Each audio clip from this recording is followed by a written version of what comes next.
बागेश्वर धाम के पीठाधीश्वर पंडित धीरेन्द्र कृष्ण शास्त्री सिर्फ सड़क पर पैदल ही नहीं चल रहे हैं, बल्कि वे अपनी पदयात्रा से भारत की सोच और हिंदुओं के भविष्य को एक नई दिशा देने का काम भी कर रहे हैं। शायद इस बात को लेकर आप आश्चर्यचकित होंगे, लेकिन ये सच है कि 29 साल के एक नौजवान संत के पीछे आज भारत के करोड़ों लोग खड़े हो रहे हैं। सड़क पर जहां निगाह जाती है वहां लोग ही लोग नजर आते हैं। ये पदयात्रा क्या संदेश दे रही है? क्या भारत हिंदू राष्ट्र निर्माण की मानसिकता बना रहा है, या फिर सिर्फ एक इंसान का ये जादू है जो कुछ दिनों तक चलेगा और फिर शायद खत्म हो जाएगा? बागेश्वर महाराज की पदयात्रा का 9वां दिन आ गया है। कल यानी 16 नवंबर को उनकी पदयात्रा का विराम होगा। वृंदावन में बांके बिहारी मंदिर के दर्शन के बाद ये पदयात्रा तो संपन्न हो जाएगी, लेकिन क्या बात यही खत्म हो जाएगी? आज की रिपोर्ट में यही चर्चा करेंगे। साथ ही पिछले 24 घंटे में पदयात्रा के दौरान जिस तरह की तस्वीरें नजर आई हैं उनकी भी बात करेंगे। बात कल से ही शुरू करते हैं। बीती शाम बागेश्वर धाम पीठाधीश्वर की इस यात्रा में बॉलीवुड सितारों का जमावड़ा लग गया। खास कार्यक्रम तब हुआ जब मंच पर बॉलीवुड अभिनेत्री शिल्पा शेट्टी, राजपाल यादव, एकता कपूर जैसे लोग पहुंचे। बागेश्वर महाराज की हिंदू सनातन पदयात्रा के दौरान कुछ ऐसी तस्वीरें सामने आईं जो इसके पहले शायद भारत में कभी नहीं देखी गई थी। किसी साधु संत या कथा व्यास के पीछे बॉलीवुड के लोग, क्रिकेट जगत के लोग, राजनीति के लोग, समाज क्षेत्र के लोग कभी भी इतनी बड़ी पदयात्रा में शामिल शायद पहले कभी नहीं हुए। बॉलीवुड के जो लोग बगैर पैसे लिए कहीं नहीं जाते, वे लोग बागेश्वर महाराज की इस पदयात्रा में हजारों लाखों लोगों के साथ सड़क पर नजर आ रहे थे। जाने माने फिल्म अभिनेता राजपाल यादव कल बागेश्वर महाराज की पदयात्रा में उनका हाथ पकड़कर चलते नजर आए। एक जमाने की शानदार अभिनेत्री शिल्पा शेट्टी भी बागेश्वर महाराज की इस पदयात्रा में मुंबई से ब्रज पहुंची। उन्होंने बागेश्वर महाराज का आशीर्वाद लिया और इस पदयात्रा के उद्देश्यों की तारीफ की।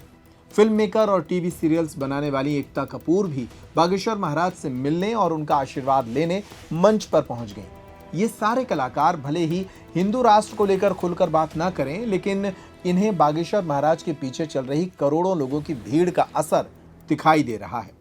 यही हाल देश के कई साधु संतों का भी है। बागेश्वर महाराज की इस पदयात्रा ने जब ब्रज क्षेत्र में प्रवेश किया तो यहाँ संतों का जमावड़ा लग गया। देश के बड़े संतों में शुमार गीता मनीषी महाराज, देवकीनंदन ठाकुर, चिदानंद मुनि उनकी यात्रा में पैदल चले, तो वहीं पुंडरीक गोस्वामी, उनकी पत्नी रेणुका गोस्वामी और निमाई पाठशाला के कीर्तन मंडल ने इस पदयात्रा में भक्ति का नया रंग घोल दिया। पदयात्रा में सबसे ज्यादा इंतजार कथावाचिका जया किशोरी का हो रहा था। सोशल मीडिया पर बागेश्वर महाराज और जया किशोरी के नाम पर लोगों ने इतने मैरिज रूमर्स उड़ा रखे हैं कि हर कोई इस जोड़ी को एक साथ देखना चाहता था। ये मौका ब्रज क्षेत्र में बन गया। वे रेणुका गोस्वामी के साथ इस पदयात्रा में आगे की तरफ कीर्तन करते हुए चल रही थी। इसके बाद वे मंच पर पहुंची तो बागेश्वर महाराज से उनकी पहली रूबरू मुलाकात हुई। दोनों ने एक दूसरे का अभिवादन किया और भारत की संस्कृति, हिंदुत्व और सनातन के लिए जनमानस को संबोधित भी किया। जया किशोरी ने इस मौके पर क्या कहा, ये भी जरा सुन लेते हैं। क्या बहुत कठिन कार्य करने जा रहे हैं। 18 अध्याय, 700 श्लोक और उसके बाद भी भगवान को विराट रूप दिखाना पड़ा था, तब जाके अर्जुन ने शस्त्र उठाए थे। तो हिंदू जगाना इतना आसान नहीं है, बहुत मेहनत का कार्य है। पर ये कार्य वो कर रही है और हम सभी उनका साथ दे रहे हैं। इसलिए पर मैं एक ही बात कहना चाहूंगी आप सभी से, इस यात्रा में आप सभी शामिल हैं। कल दर्शन करके आप सभी अपने अपने स्थान चले जाएंगे, पर एक आप सभी से निवेदन है, प्रार्थना है, इस यात्रा से एक वचन अपने साथ लेकर जाएं कि आज के बाद कभी भी कोई भी आपसे पूछे कि आप कौन हैं, तो आप ये ना कहें हम ये हैं, हम वो हैं, हम यहाँ से हैं, हम वहाँ से हैं। आप कहें हम सनातनी हैं।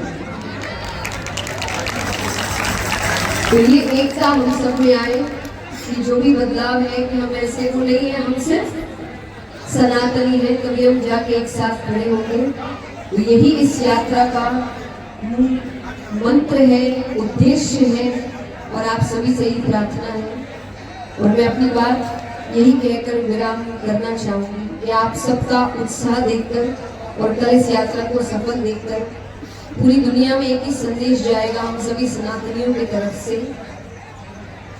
पतवार के बिना ही मेरी नाव चल रही है, हैरान है जमाना, मंजिल भी मिल रही है, करता नहीं मैं कुछ भी, सब काम हो रहा, करते हो तुम कन्हैया, मेरा नाम हो रहा है, मेरा आपकी कृपा से सब काम हो रहा, कृष्ण कन्हैया लाल। बागेश्वर महाराज की इस पदयात्रा के दौरान जब शाम को इसका विराम हुआ तब मंच पर बागेश्वर महाराज को सुनने के लिए लोग लालायित हो गए। बागेश्वर महाराज अपनी चिर परिचित शैली में जाति पाति के भेदभाव को मिटाने, हिंदुत्व को एकजुट करने का आह्वान करते रहे और साथ ही जब माइक पकड़ा तो देश के मुसलमानों को नसीहत देने लगे। उनकी स्पीच में दिल्ली बम ब्लास्ट का असर दिखाई दे रहा था। उन्होंने कहा कि इस्लाम मानने वाले लोग अपने बच्चों को डॉक्टर तो बनाएं, लेकिन उन्हें अब्दुल कलाम बनाएं, ना कि आतंकवादी। उन्होंने कहा कि देश में हर किसी को रहने का अधिकार है, लेकिन देश पहले होना चाहिए। पूरी कौम से कहा कि तुम हमारे विरोधी नहीं हो, न हम तुम्हारे विरोधी हैं, और यही वो हिंदुस्तान है। बंटवारा जब हुआ, ये बात बहुत दृढ़ता पूर्वक सरदार वल्लभ भाई पटेल ने अपने भाषणों में कही है। वल्लभ भाई पटेल ने 1947 के बाद कहा कि इस देश में, हिंदुस्तान में रहने वाले आधे से ज्यादा मुसलमानों ने जिन्ना के साथ खड़े होकर के पाकिस्तान की मांग की थी, और दुर्भाग्य ये है जिन्होंने मांग की थी वो सबके सब पाकिस्तान नहीं गए। जब तुमने मजहब के नाम पर देश मांगा तो तुम्हें जाना चाहिए, कोई बात नहीं, रह गए और अच्छी बात है। हमारा तो वसुदेव कुटुंबकम का सूत्र है, हमारा तो वन वर्ल्ड वन फैमिली का सूत्र है, एक विश्व एक परिवार का सूत्र है। तुम रह गए, कोई दिक्कत नहीं। पर एक बात, हम अन्य देशों से आए हुए रोहिंग्यास, बांग्लादेशी, शरणार्थी जितने भी हमारी बात को सुन रहे हैं टीवी के माध्यम से, हम एक बात तुमसे कह दें, कान खोलकर सुनो, भारत एक देश है, कोई धर्मशाला नहीं है। जो आप यहाँ शरण लो, और शरण भी लो तो कायदे में लो। और इस्लाम धर्म के सभी लोगों से हम कहेंगे तुम हमारे हो, इसमें कोई संदेह नहीं, हम भी तुम्हारे हैं, इसमें भी संदेह नहीं। यदि हम विरोधी होते तो अब्दुल कलाम को सलूट ना करते, रहीम रसखान के दोहे ना गाते। हम रसखान के भी दोहे गाते हैं, अब्दुल कलाम को भी सलूट करते हैं। और आप अपने युवान बच्चों को समझाओ कि वो डॉक्टर की पढ़ाई पढ़ करके भी आतंकवादी ना बने, अब्दुल कलाम बने। ये बात अपने युवाओं को समझाओ, अपने बच्चों को समझाओ, क्योंकि ये देश बाबर का नहीं रघुवर का है। जिस ब्रज भूमि में हम लोग खड़े हैं, उनके एक भैया हैं ताऊ भैया, यदि हल मूसल उठ गया तो मैं बेटा तुम्हें लाहौर में जगह मिलेगी। हाँ, बाद में मत कहना। और जिन्हें अभी महाराज जी ने संकेत किया, परमार्थ निकेतन वाले पूज्य महाराज जी ने, कि कुछ लोग इस देश में ऐसे हैं, खाते भारत का है, गाते पाकिस्तान। वंदे मातरम क्यों नहीं बोलेंगे आप? राष्ट्रीय गीत है क्यों नहीं बोलेंगे? भारत माता की जय क्यों नहीं बोलेंगे? भारत मातृत्व प्रधान देश है, यहाँ गाय को भी माता कहा जाता, गंगा को भी माता कहा जाता, यमुना को भी माता कहा जाता, गायत्री को भी माता कहा जाता, और हमारे देश को भी भारत माता कहा जाता है।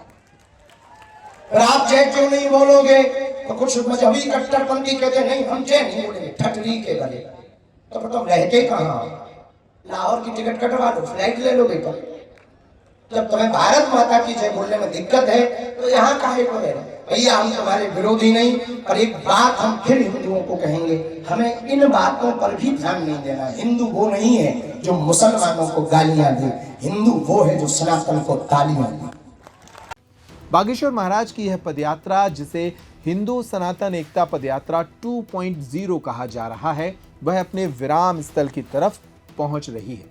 बांके बिहारी का मंदिर लगभग करीब आ गया है। 16 नवंबर की सुबह बागेश्वर महाराज बांके बिहारी के दर्शन करेंगे और वृंदावन में एक भव्य सभा का आयोजन होगा। इस सभा में शामिल होने वाले साधु संत और देश के कई गणमान्य नागरिक हिंदू राष्ट्र और जाति भेदभाव पर बात कर सकते हैं। लेकिन देखने वाली बात यह होगी कि कल बागेश्वर महाराज क्या कहते हैं, उनका अगला ऐलान क्या हो सकता है। इस तरह की तमाम खबरों पर और इस पूरी रिपोर्ट पर हमारी नजर बनी रहेगी। बागेश्वर महाराज की इस पदयात्रा से जुड़ी पिछली 24 घंटे की रिपोर्ट आपने देखी। इस पर अगर आपको कुछ कहना है तो कमेंट बॉक्स आपके लिए खुला है। नमस्कार। त्योहार के इस सीजन में आई है बड़ी खुशखबरी। Peptic group proudly tie up arrangements with Indian bank. Peptic town Naugaon road Chhatarpur के न्यू एक्सटेंशन में खरीदिए अपने सपनों का घर इंडियन बैंक की मदद से। लोएस्ट इंटरेस्ट रेट और प्रोसेसिंग फीस पर पाइए हाउसिंग लोन। आज ही इन नंबरों पर कॉल करें